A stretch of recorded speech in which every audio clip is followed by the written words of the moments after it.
Hello students, good morning everybody. We have completed to study the lesson number 2.1. You start dying slowly. We have read this poem perfectly and now we have to do the English workshop today.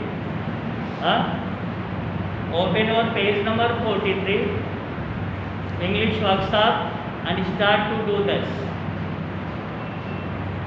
Read the different messages in the poem given below.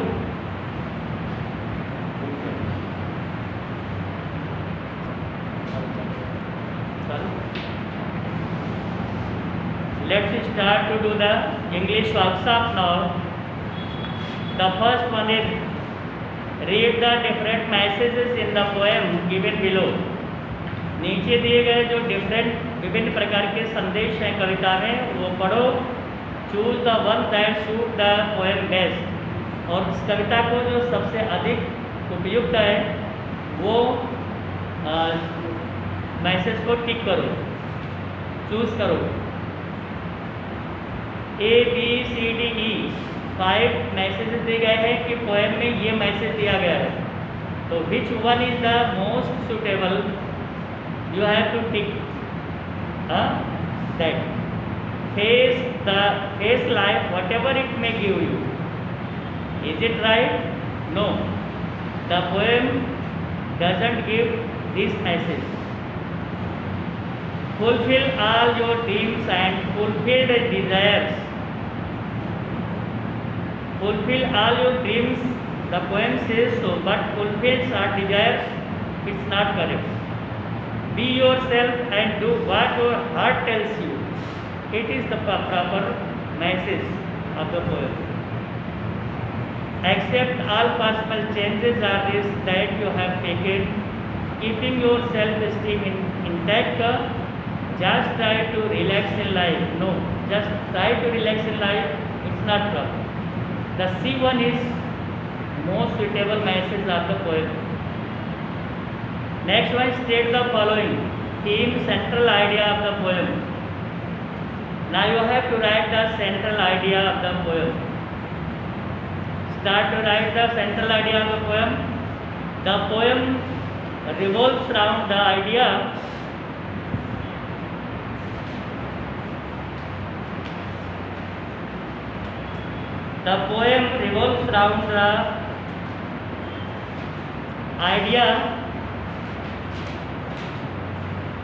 that life must be enjoyed.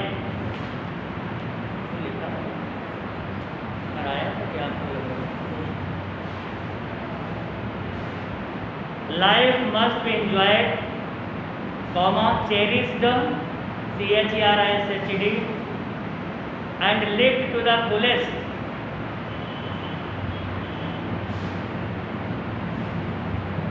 Life must be enjoyed, cherished, and lived to the fullest. It says that we should look for passion,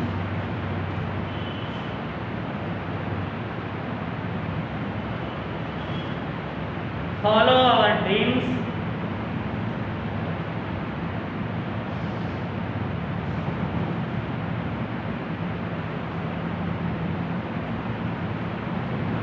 take chances to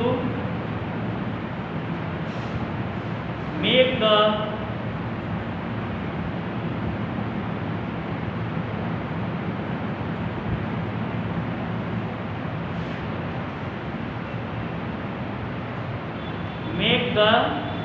most of life.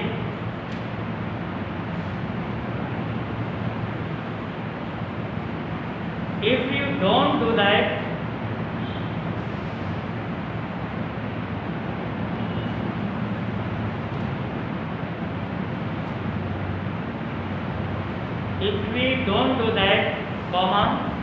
we are wasting our life away.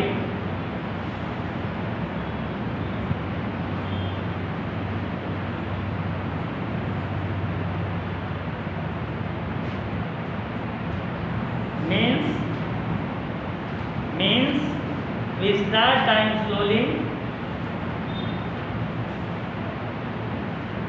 instead of living fully satisfied life.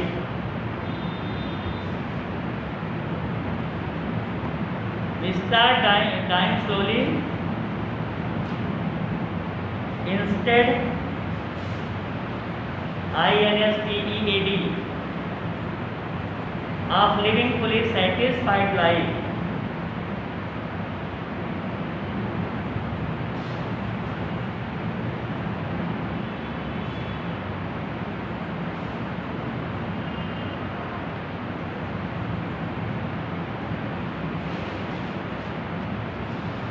हो गया. Next question, line that provides evidence of the theme को evidence करने वाले, evidence मतलब proof देने वाले lines लिखने हैं. If you do not change your life, if you do not change your life you start dying slowly provides evidence to the theme.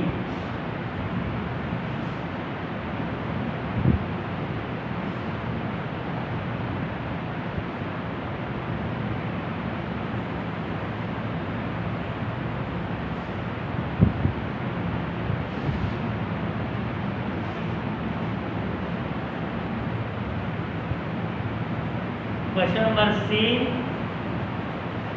Three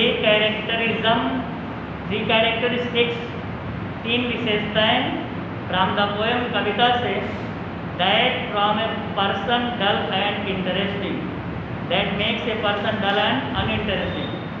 जो चीज़ें किसी भी व्यक्ति को नीरस और रुचिहीन बना देती हैं, ऐसे तीन विशेषताएं कविता की लाइनों से लिखना है. देखो, the three characteristics are from the poem. The three characteristics from the poem that make one dull and uninteresting. Question में ये है, that makes a person dull and uninteresting are ARE. First one,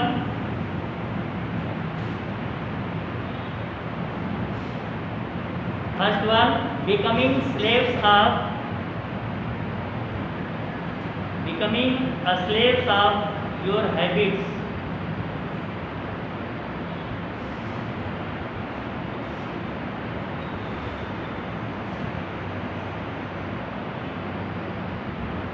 Second one, not going with fresh emotions.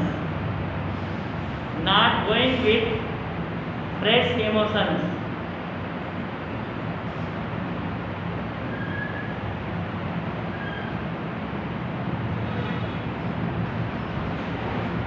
Not facing exciting, risky challenges. Third one, not facing exciting, risky challenges.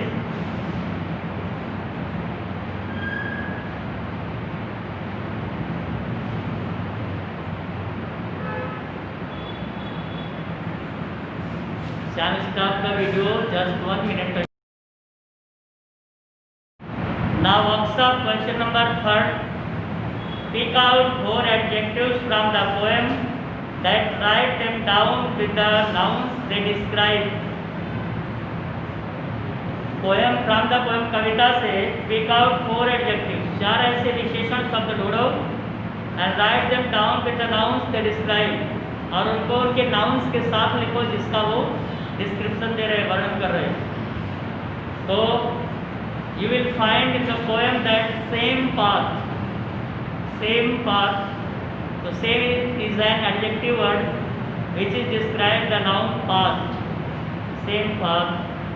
Next one, different colors. Third one, turbulent emotions. Next one, sensible advice.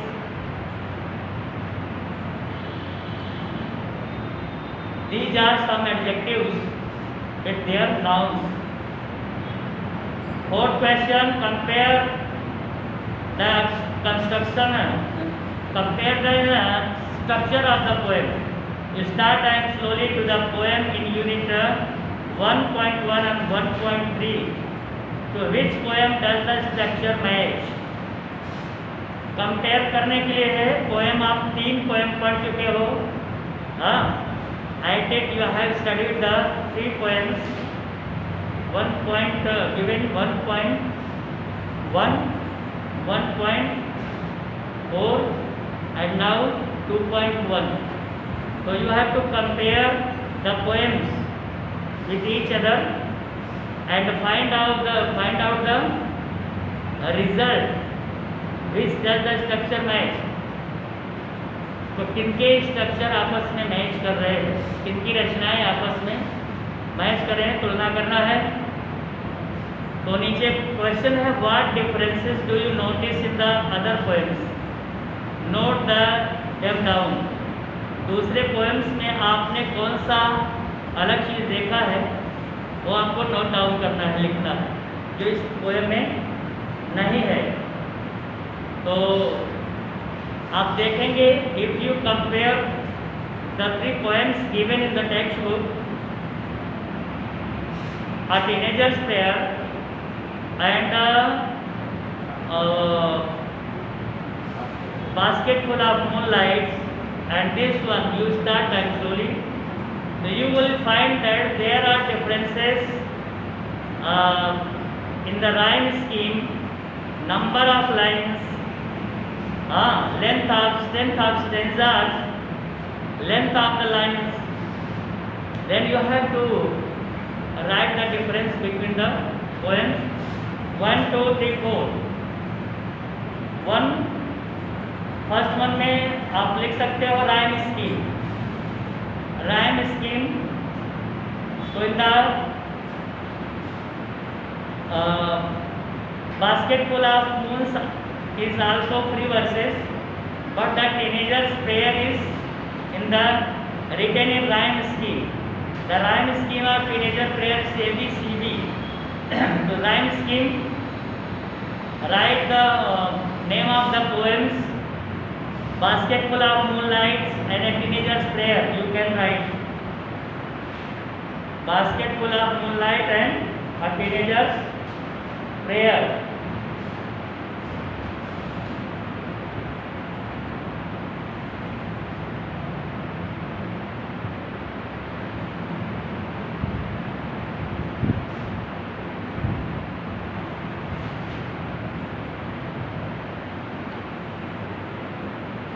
Rhyme scheme basketful of moonlights का free verse लिखो. Free verse, इसमें कोई rhyme scheme नहीं है. और teenager's prayer का rhyme scheme है ABCD. Second point देखो, number of lines. Basketful of moonlight, in the poem of basketful moonlight there are 28 lines. So you have to write the numbers of lines 28, and in the teenager's prayer only 20.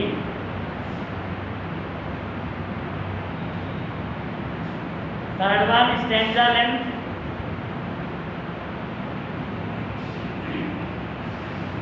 Stanza length, basketful of moonlight में stanza unequal है. Unequal, एक जैसे नहीं है, बराबर नहीं है, unequal. और टीनेजर्स प्रेयर में equal.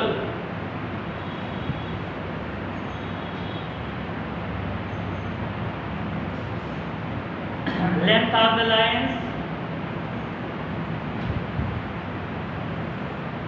Length of the lines are no in uniform in Basketful of Moonlight. No uniforms, and in the teenager's prayer the lines are uniforms.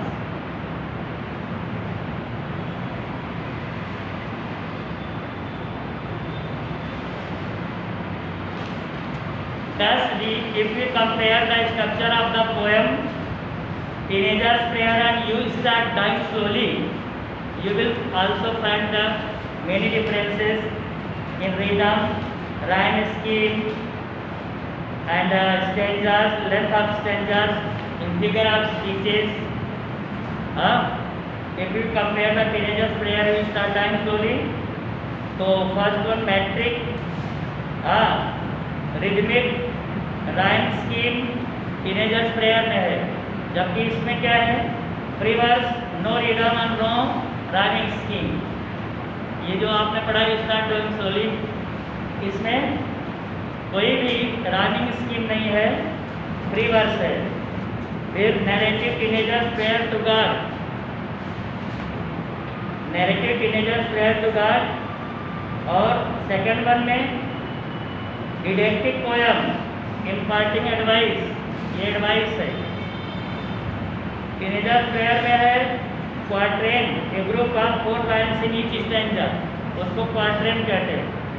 सभी स्टैंजा में 4-4 लाइनें हैं और इसमें आप देखेंगे तो different numbers of lines in the stanza. Stanza में डिफरेंट नंबर्स ऑफ लाइन्स है, किसी में 6 है, किसी में 3 ही है, किसी में 5 है। इस तरह से it is not a quatrain. Quatrain का मतलब है कि क्वार्टर लाइन से, क्वार्ट्रेन कविता में जब 4-4 लाइन होता है तो क्वार्ट्रेन कहते हैं इसको, QUATRAIN क्वार्ट्रेन, जिसमें अलग अलग लाइन्स है, उसको हम कुछ कह नहीं सकते, unequal lines. Different figure of speeches है टीनेजर्स प्रेयर में, और जबकि इसमें मेनली रिपीटिशन एंड बिगिनिंग में है, रिपीटिशन एंड एलिट्रेशन। इस तरह से है। अब common question number 5, what expression is repeated in the poem, how many times, why do you think the poet emphasises it. कौन सा एक्सप्रेशन है कविता में जो बार बार रिपीट किया गया, दोहराया गया है, कितनी बार रिपीट किया गया है, और आपको क्या लगता है कि कवि इस पर जोर क्यों दे रहा है, ये क्वेश्चन है। तो लिखिए the expression,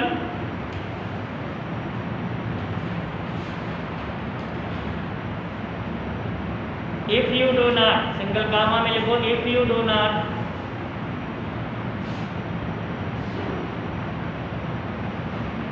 the expression single comma under single comma, if you do not, comma बंद करो, is repeated in the poem,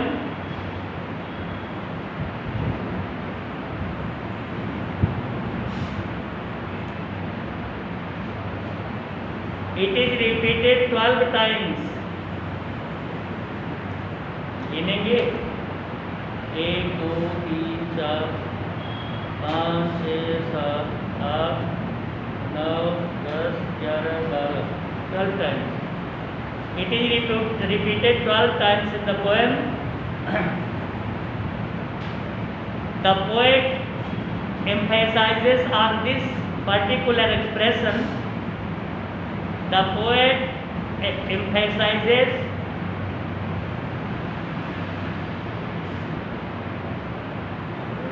emphasizes word ऊपर है, देखो रेड में दिया गया है लास्ट में, EMPHASIZES on this particular expression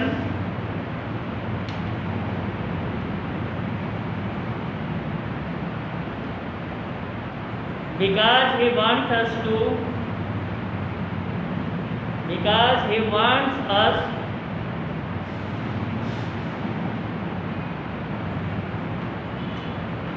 to truly live by doing the things, by doing the things mentioned in the poem,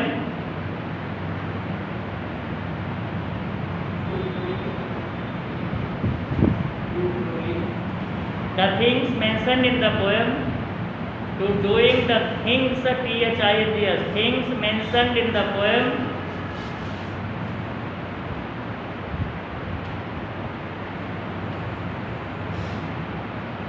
comma, as not doing them would, as not doing them would mean merely surviving and not enjoying life. merely surviving, केवल जीते रहना, अस्तित्व में रहना, not enjoying life, जीवन का आनंद लेना नहीं होगा। अगर आप ऐसा नहीं कर रहे हैं जैसा पोएम में मेंशन किया गया है, तो आप जिंदगी को केवल अस्तित्व को बनाए रखे हैं, टिकाए रखे हैं, जिंदगी का आनंद नहीं ले पा रहे, ऐसा होगा। Next question number 6, write the opposite of the following in the poem of advice using different words and phrases. कह रहा है कि write the opposite of the following in the form of advice. इनका अपोजिट आपको लिखना है the form of advice. Advice मतलब सलाह देना है, means you have to frame the imperative questions. Write the opposites of the following in the form of advice using different words and phrases. विभिन्न प्रकार के शब्दों और फ्रेजेस का इस्तेमाल करके आपको अपोजिट्स देने हैं। यू डू नॉट ट्रेवल, तो ब्रैकेट में देखो दिया है you should travel as much as you can. अगर आप ट्रेवल नहीं करते हैं, इसका मतलब वही कह रहा है कि अगर आप यात्रा नहीं करते हैं तो आप ये चीज़ों को नहीं पाएंगे, नॉलेज नहीं होगा, एक्सपीरियंस नहीं होगा, तमाम सारी चीज़ें बताए ना। मीन्स उसका कहने का आपको ट्रेवल करना चाहिए, आपको ट्रेवल करना चाहिए। ये एक एडवाइस हो गया, शुड का प्रयोग करेंगे आप। तो वहाँ पर दिया इसी फॉर्म में आपको लिखना है if you do not appreciate your self. तो क्या होना चाहिए एडवाइस में, कैसे आप कहेंगे?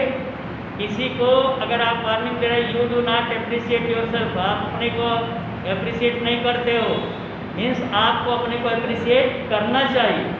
You should appreciate your self. क्या होगा? You should appreciate your self. लिखो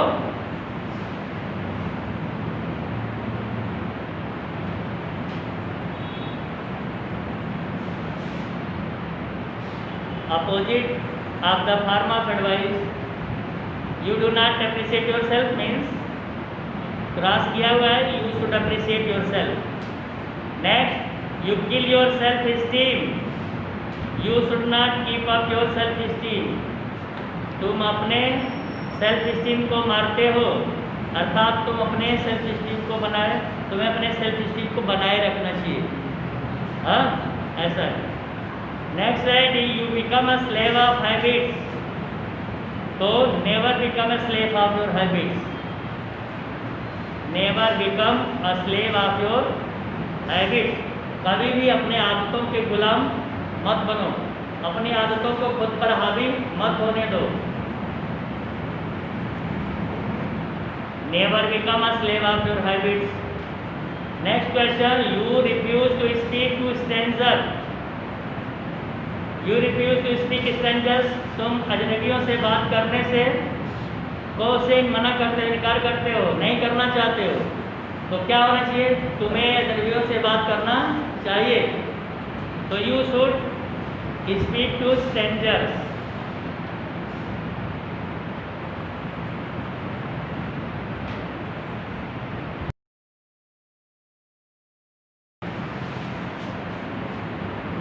You refuse to speak to strangers.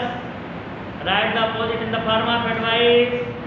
You should speak to stranger. No. Next one, you do not change your life. You should change your life. You refuse to take a risk. Never refuse to take risk.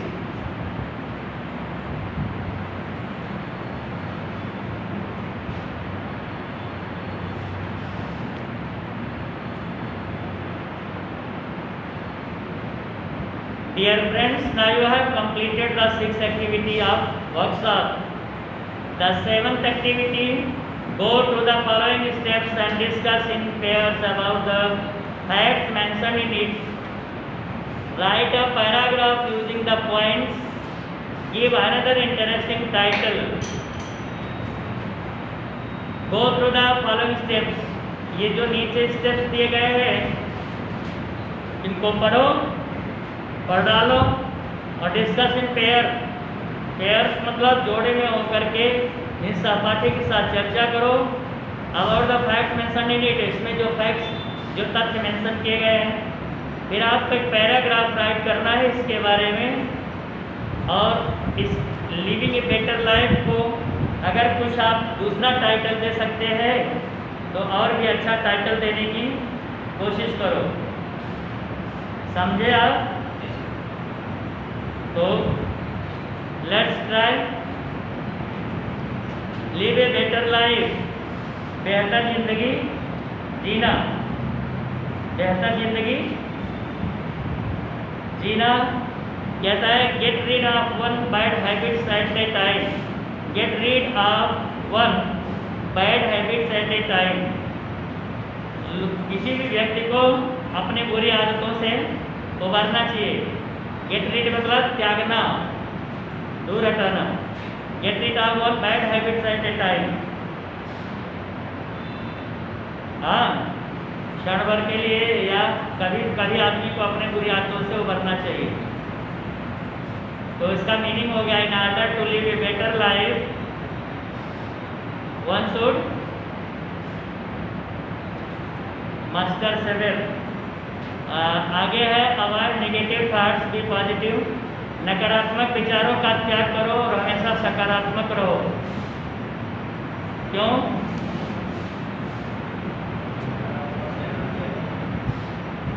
A positive outlook towards things is fundamental to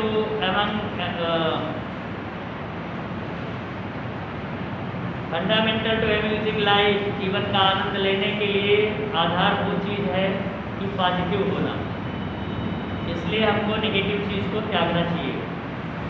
one must avoid a negative approach and hope for the best.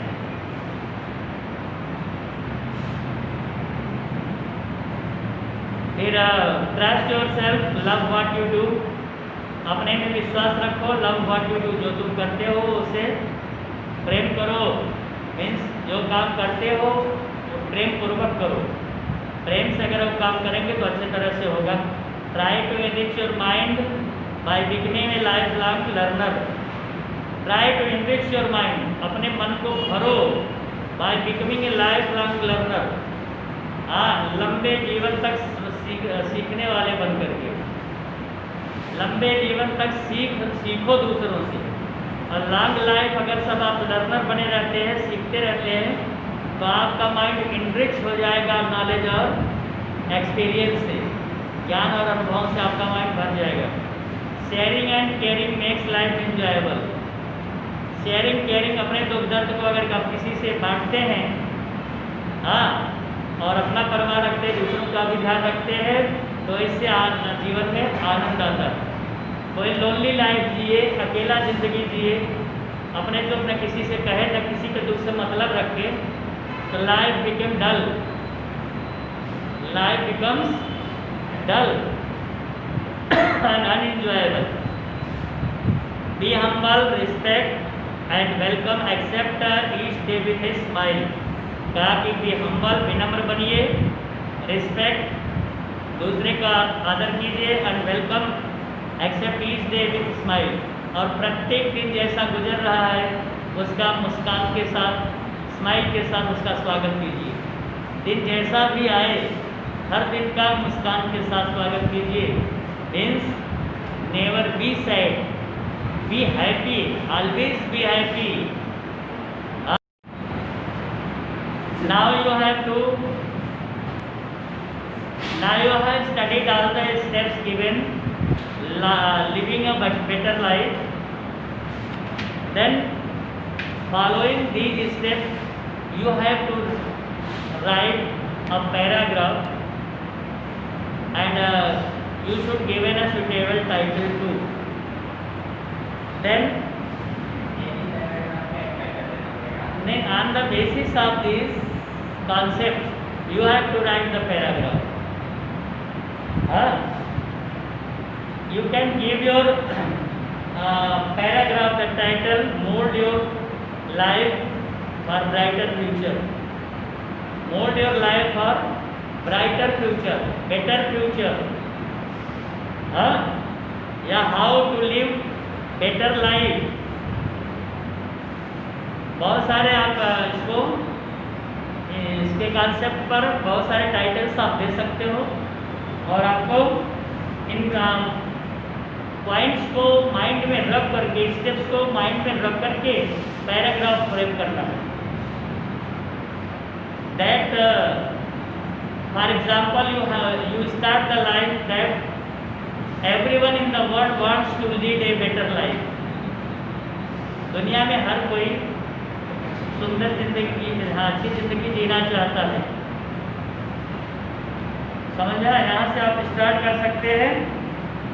Everyone has own concept of happy life.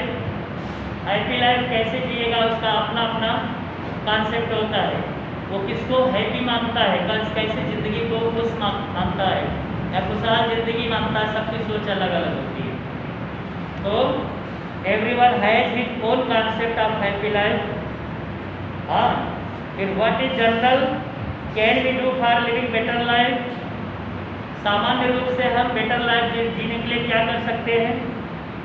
हाँ, living wise and various virtuous life. Living wise मतलब बुद्धिमत्तापूर्ण जिंदगी, and virtuous और गुणवान, अच्छे गुण हो आपके अंदर। Virtuous life is living happy life. अगर आपने ऐसा ज़िंदगी जिया तो समझ लो आपकी ज़िंदगी अच्छी है, हैप्पी लाइफ है। आपने बुद्धि हासिल की, गुण हासिल किए, वाइज मैन बने और वर्चुअस मैन बने तो समझ लो ज़िंदगी आपकी बेहतर है। दुर्गुणों को आपने धारण किया तो, बैड हैबिट्स को धारण किया तो लाइफ बेटर नहीं हो सकती। इस तरह से कॉन्सेप्ट देते हुए उसको लिखना है। Here are some facts and ways of living better life. आप लिखो कि यहाँ पर कुछ ऐसे फैक्ट्स हैं जो बेटर लाइफ जीने के लिए अच्छे हैं या ज़रूरी है। You should give up all your bad habits, यानी get rid of one bad habits at a time. तो हमको अपनी बुरी आदतों को त्यागना चाहिए और अच्छे आदत को धारण करना चाहिए। We should get rid of our bad habits in order to live a better life. Otherwise one should saver it learn, नहीं तो ज़्यादा दुख भोगेगा वो आदमी। तो इस तरह से bad habits can spoil your whole life and your happiness. बुरी आदतें तुम्हारे पूरे जीवन को और तुम्हारी प्रसन्नता को, खुशहाली को नष्ट कर सकते हैं। तो एक एक मुद्दे को आप टच करो और उसके ऊपर 2-2, 3-3 लाइनें लिखते हुए जाओ। हाँ, 10 you will complete your writeup. कर लेंगे आप इसको कंप्लीट। समझ में आया? फिर complete the following table. Question number 8, complete the following table with the things in your life which help you to change your habits and routine. नीचे दिए गए सारणी को आप कंप्लीट करो with the things in your life, तुम्हारे जीवन में जो है, which help you to change your habits and routine, जिसने तुम्हें तुम्हारी बैड हैबिट और रूटीन को चेंज करने में मदद करेगा। इफ आई ट्रेवल, अगर मैं यात्रा करूँगा तो क्या होगा? I shall widen my knowledge and experience. हाँ, मैं अपने ज्ञान और अनुभव को विस्तार दूंगा। तो लिखो I shall widen, WIDEN, my worldly knowledge and experience. My worldly, विश्व के बारे में, WORLDLY, worldly knowledge and experience.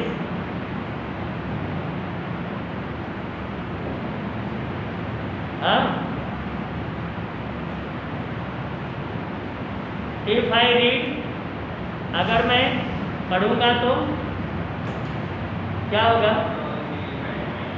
हाँ, लिख सकते हो I shall be wise, I shall be wise and knowledgeable.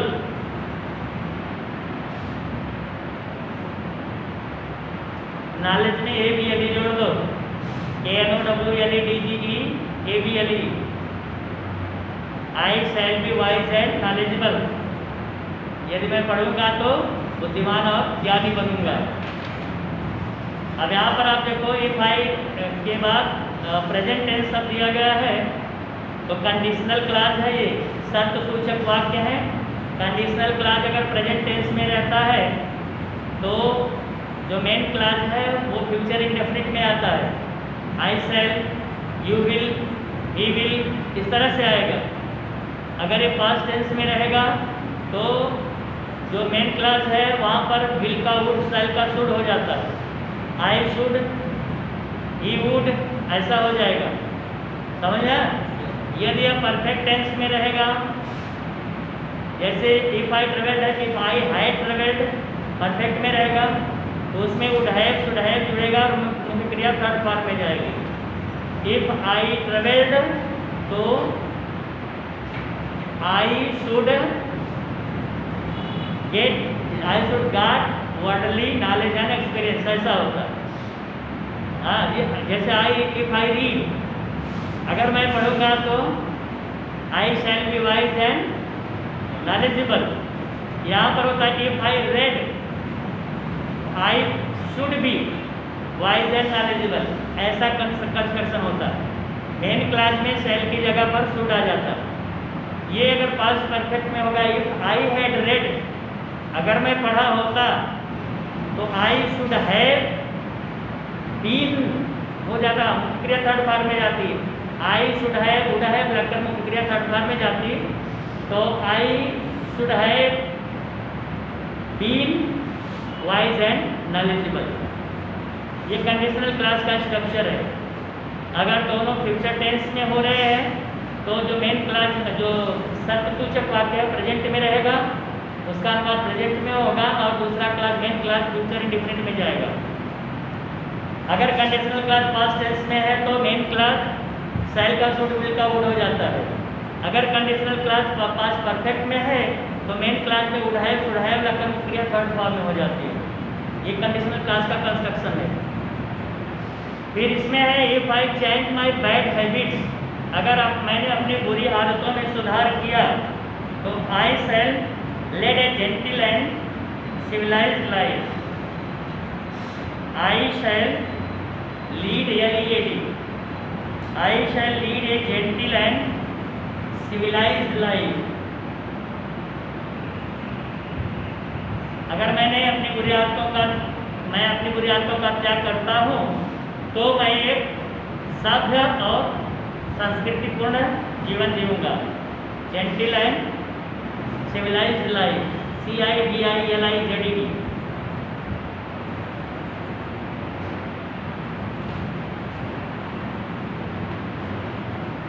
आगे है if I play continuously on a mobile phone, अगर मैं लगातार मोबाइल फोन पर खेलता रहता हूँ तो ज़िंदगी में बहुत डेवलप करूँगा ना। देखो the I shall miss the pleasure of playing outdoor game, तो मैं मैदानी खेलों का आनंद खो दूँगा। हाँ, नेक्स्ट है if I don't make friends, अगर हमने मित्र नहीं बनाते हैं तो क्या होगा? I shell live dull, tedious, TEDIOUS, solitary, SOLITARY, and scheduled life, secluded life, SECLUDED,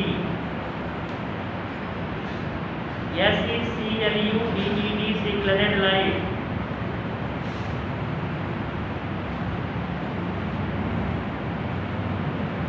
Activity 9, everyone needs inspiration to move ahead to make progress in life, our life. प्रत्येक व्यक्ति इंस्पिरेशन चाहता, प्रेरणा चाहता है to move ahead to make progress in life, अपने जीवन में प्रगति करने के लिए, आगे बढ़ने के लिए इंस्पिरेशन चाहता है, प्रेरणा चाहता है।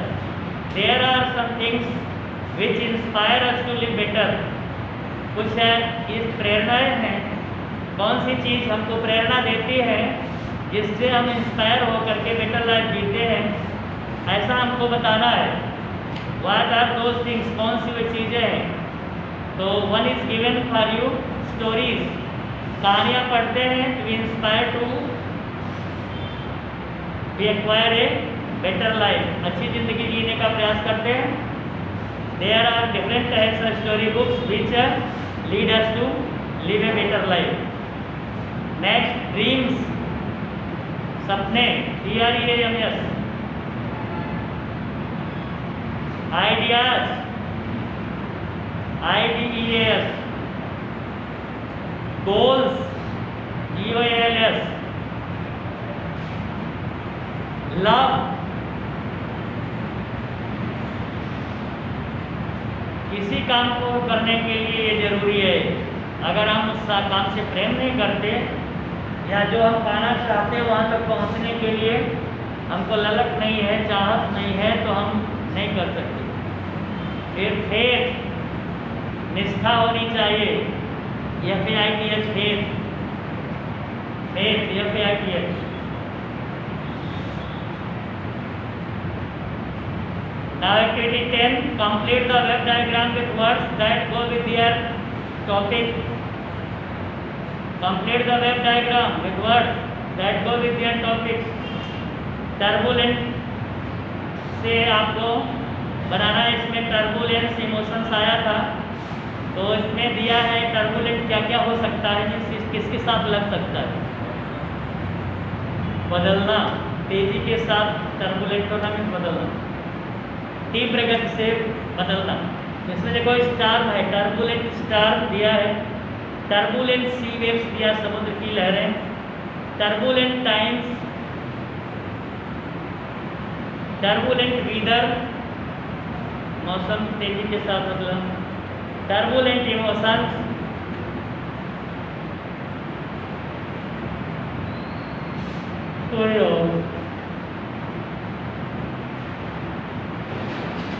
ग्लिस्टेनिंग, ग्लिस्टेनिंग मीन्स चमकाना होता है, चमकदार, आइज ग्लिस्टेनिंग, आंखों की चमक।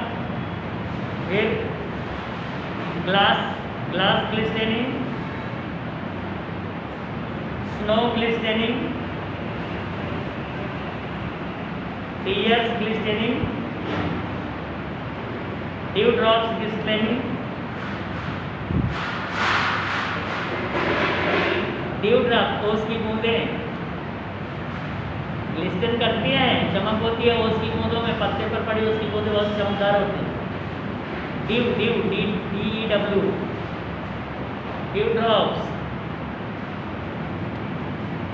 सेंसिबल, एडवाइस दिया है, बुद्धिमत्तापूर्ण सलाह, sensible idea, sensible answer,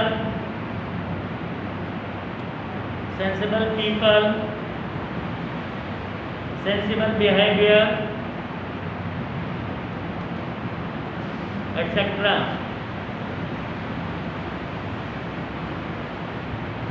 next is the related to the writing skill. Question 11, write about a day when you felt very happy. एक ऐसे दिन के बारे में आपको लिखना है जब आपने बहुत खुश अनुभव किया था। Use the following question to help you, निम्नलिखित क्वेश्चन है जो आपकी मदद करेंगे। थिंक, रिकलेक्ट ए डे, सोचिए और उस दिन के को रिकलेक्ट कीजिए, फिर से स्मरण में लाइए उस दिन क्या घटना घटित हुई थी, कौन सी घटना थी, कैसे आपको आनंद आया था, ये सब आप चीज़ें लिखेंगे। Note down the points, points है, do you remember the exact day and date, जिस दिन आप खूब खुश महसूस किए थे वो एग्जैक्ट डे और डेट मालूम है आपको, दिन और तारीख। Was it A special occasion और सेलिब्रेशन, ये कोई विशेष अवसर था अथवा कोई समारोह था, गणपति, दुर्गा पूजा, कोई सेलिब्रेशन वगैरह था, या स्पेशल ओकेजन था, कोई विशेष अवसर था, शादी था, विवाह था, समारोह था, तिलक था, एंगेजमेंट था, किसी का अपना ही नहीं किसी का भी आपको लिखना है उस दिन के बारे में जब आप खूब खुश हुए थे। What happened on that day, घटना क्या घटी थी उस दिन। हाँ, क्या घटित हुई थी? अनुज को पीटा गया था मेरे आंखों के सामने। हंस रहा है क्या? वो दिन खुशी नहीं मिल सकती, मित्रों के मारपीट से खुशी तो नहीं मिलती। तो how did you react to the things that happened on the day? How did you react to the things? उस चीज़ के बारे में आपने कैसी प्रतिक्रिया दी थी? That happened on the that day, उस दिन जो उस घटना घटित हुई। फिर how did other people react when they saw you were so happy? जब आपको लोगों ने इतना खुश देखा तो दूसरों का क्या रिएक्शन था? हाँ, मजाक ले रहे होंगे, अरे क्या बात है, क्यों इतना खुश है? हाँ, फिर what did you do next? फिर इसके बाद आपने क्या किया? What happened in the end? अंत में क्या हुआ? इन मुद्दों को आधार बना करके आपको लिखना है a day when you felt very happy. हाँ, तो लिखना है भैया आपको my happiest day, my happiest day in my life, मेरे जीवन का सबसे खुशहाल दिन, पसंदीदा दिन। व्हेन आई गॉट मैरिड, जब मेरी शादी हुई, जो भी है अपना जिसको भाई, मैं तो मेरी शादी में बहुत खुश नहीं था इसलिए हैप्पीएस्ट डे नहीं लिख सकता। मेरी इच्छा के भी शादी हो रही थी तो हैप्पीएस्ट डे कैसे बोल सकते? बाद में हो जाए वो अलग बात है, लेकिन वो दिन पर्टिकुलर दिन हैप्पीएस्ट डे नहीं था। तो ऐसा जरूरी नहीं है कि शादी समारोह का दिन हैप्पीएस्ट हो। हाँ, मम्मी पापा का बर्थडे भी हो सकता है हैप्पीएस्ट। हाँ, या भाई की एनिवर्सरी भी हो सकती है हैप्पीएस्ट। भाई की एनिवर्सरी थी, भाई उसमें लिखा मुझे, मैं फ्री था बिल्कुल, खूब मजा लिया, दौड़ा भागा कूदा, खेला खाया पिया। हाँ, तो इस तरह से हो सकता है। इसमें अपने बर्थडे का भी आप जिक्र कर सकते हो। बर्थडे में जब अक्सर लोग खुश होते हैं। 6 तारीख को 6 नवंबर को हमारी बेटी का बर्थडे है। वो जान को पड़ी, कब हमको मार्केटिंग कराएंगे आप? हमके कोरोना चल रहा है मालूम है ना? अरे मैं कोरोना कुछ नहीं जानती, नहीं मुझे आपको मार्केटिंग कराना पड़ेगा। अब तो बच्चों को क्या से देना, अब बड़े चक्कर में पड़ा हूँ कैसे क्या करूँगा, लेकिन अपने बर्थडे को लेकर के सबको खुशी होती है। इस तरह से आप लिख सकते हो। हाँ, it was Tuesday on 20th, कौन सा तारीख है याद लिखा? जिस दिन तुम्हारा बर्थडे हो ऐसा लिखो। सोमवार का दिन था, मंगलवार का दिन था, ये तारीख थी। इट वॉज माई बर्थडे, मेरा जन्मदिन था। हाँ, I have already invited my old friends, new friends at the occasion. इस अवसर पर हमने सभी अपने अच्छे पुराने दोस्तों को भी आमंत्रित किए।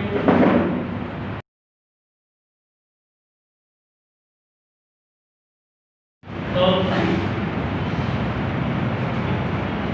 in this question, the happiest day of my life, my happiest day, you can give the title of the writer, then start to write what was your happiest day in your life. Everyone's day will be different. Same day cannot be happiest in all the students' life. No? Then you have to mention your special day and how you feel the happiest. तो लिखना रहेगा आपको। It's your personal question. Describe any other emotion. It is related to the question number 10. Describe any other emotions you felt that day. जो भी आपने emotions feel किए वो उस दिन के लिए कैसा लगा? बहुत अच्छा लगा दोस्तों के साथ खेल कर कूद कर, उनके साथ खाना खा करके, फैमिली और रिलेटिव्स को एक साथ इतना आनंद लेते देख करके। आई वॉज ओवरजॉयड ना। Now, with the help of the guidelines, write a short paragraph on at least 100 words about that happy day. Give a suitable title for your narrative writer. Suitable title आप दे सकते हैं, The happiest day in my life. Use internet or any book to write for inspirational or motivational quotations. Quotes मतलब किसी की कही हुई बातें coat किया हुआ जो बहुत इंस्पिरेशनल हो, मोटिवेशनल हो, ऐसा आपको लिखने हैं। चाहे इंटरनेट पर जाकर ढूंढिए या किसी बुक में से आपको मिला हो वो लिखिए। Related to the messages in the poem, ये कविता जो आपको मैसेज दे रही है कि बैड हैबिट्स को छोड़ो, हाँ, और कैसे कैसे आप ज़िंदगी को जिएंगे तो आपकी ज़िंदगी अच्छी होगी, नहीं तो आप अपने ज़िंदगी को डल बना देंगे, बोरिंग बना देंगे, पुलिस नहीं जी पाएंगे। तो उसने कहा कि ट्रेवल करो, यात्रा करो, एक्सपीरियंस मिलेगा, पढ़ाई करो, पढ़ कर के विभिन्न प्रकार के ज्ञान और एक्सपीरियंस मिलेंगे। ये सब चीज़ों से रिलेटेड चीज़ आपको कोटेशंस जो है कोट्स लिखने हैं। चलो मैं लिखाता हूँ, लिखो। One of the greatest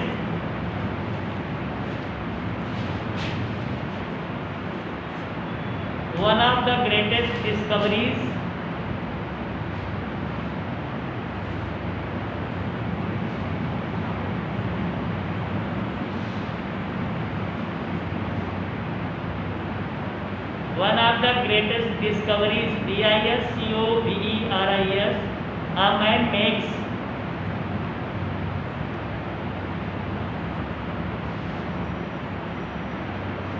one of his great surprise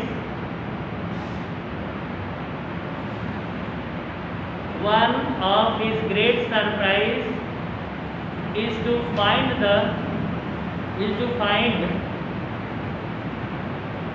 he can do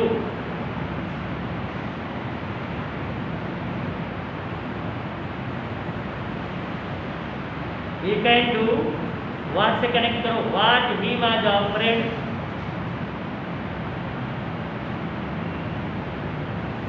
he was afraid he couldn't do, he could not do.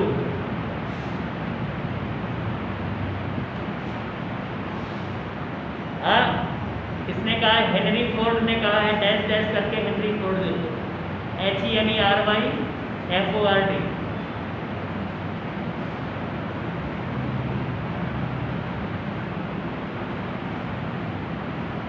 सबसे महान खोज कर सकता है एक व्यक्ति, क्या कर सकता होता है? One of the greatest discoveries a man makes, बना सकता है। One of his great surprise is to find it can do, जो करता है, जो कर सकता है, उस सबको अपने करने से आश्चर्यचकित कर सकता है। और जो वो नहीं कर सकता वही नहीं कर सकता जिस चीज़ से वो डरता है। तो मतलब डरना नहीं चाहिए, निर्भीक होकर के हमको आगे का कदम उठाना चाहिए, कार्य करने चाहिए। तो आप ऐसे कार्य कर पाएंगे जो लोगों को आश्चर्यचकित कर देगा।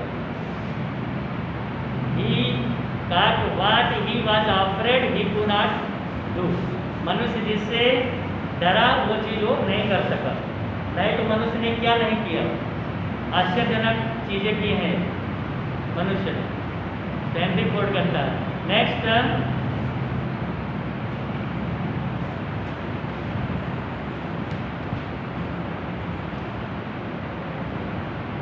and those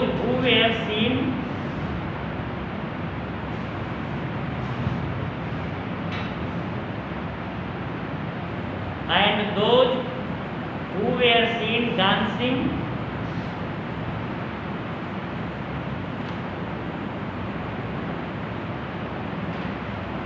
were thought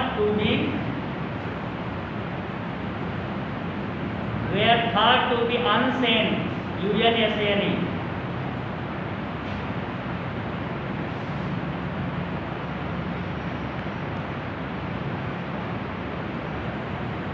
unsane by those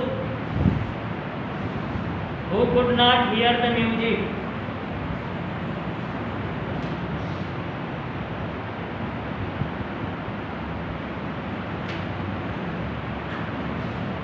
by those who could not hear the music.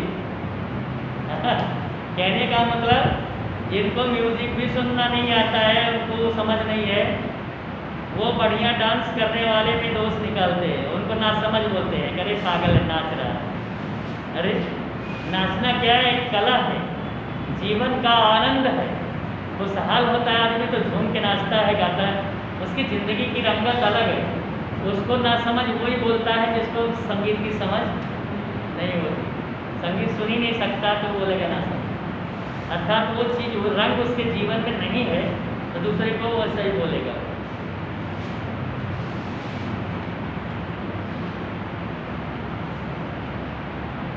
छोटा छोटा लिखो, बड़ा गड़बड़ाई। Variety is the spice of life. Changing नहीं करते तो जीवन नीरस हो जाता है ना। तो variety, VRIETY, variety is the spice of life. जैसे खाने की चीज़ों में चटपटा चीज़ डालते हैं, टेस्टी लगता है, वैसे ही जब जीवन में विभिन्न प्रकार की चीज़ें बदलते रहते हैं तो वैरायटी मिलती है जीवन को। एक जैसा एक रूटीन पर जिंदगी जीते जीते नीरस हो जाती है, एक ही काम करते करते उग जाता है ना आदमी। तो वैरायटी बदलते रहो, स्पाइस बना रहेगा जिंदगी में। हाँ,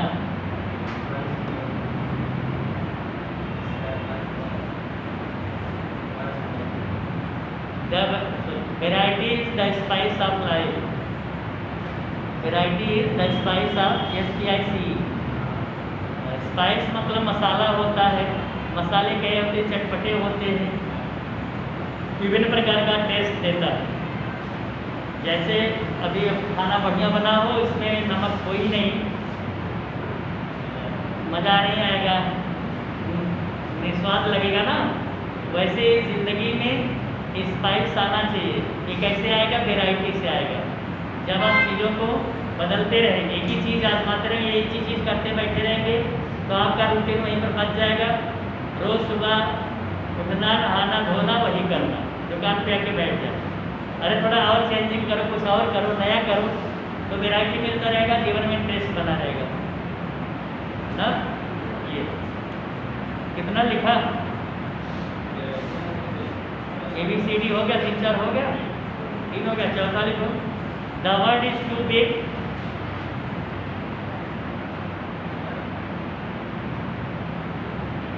the world, WORLD, the world is too big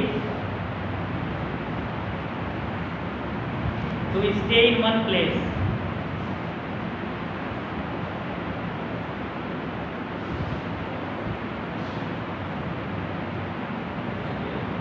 to big मतलब TOO2, TO2 का प्रयोग है। The world is too big to stay in one place, comma, life is too small, life is too short लिखो, TOO2, short SHORT, to do just one thing.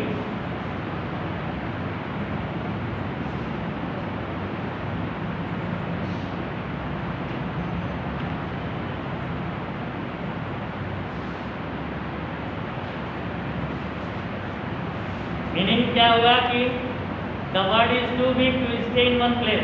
दुनिया इतनी बड़ी है कि आप एक जगह पर स्थिर नहीं रह सकते, आपको घूमना चाहिए, भ्रमण करना चाहिए। Life is too short to do just one thing, और जीवन इतना छोटा भी नहीं है कि केवल एक ही चीज़ करते रह जाओ।